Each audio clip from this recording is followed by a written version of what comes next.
Assalamu alaikum warahmatullahi ta'ala masu kallon mu. Barkamu da wannan lokaci. To a yau dai ga mu a section na shinkafa. Kamar yadda kuke gani jama'a, shinkafa ce ga ta nan iya kallon mutum.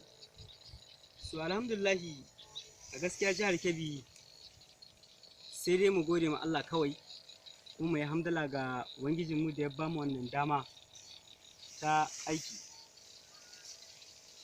Kamar yadda kuke gani jama'a, shinkafa ce dai ga ta iya kallon ku. Wannan ta nuna, to kuma waccan ba ta isuwa ba. Gaisuwa. Zan yi amfani da wannan dama in miƙa saƙon gaisuwa ga jama'ar duniya gabaki ɗaya. Sannan kuma zan yi amfani da wannan dama in nuna muku wani abun mamaki da yake da jihar mu. To alhamdulillah jihar mu ta samu karɓa sosai ta fannin noman shinkafa, masara da kuma dai sauransu. To yanzu dai gashi nan jama'a kuna gani zahiri. Wannan gona ce, abu da gona ko gonar mutum ɗaya ce. Kuma shinkafa ce zahar iya kallon ka.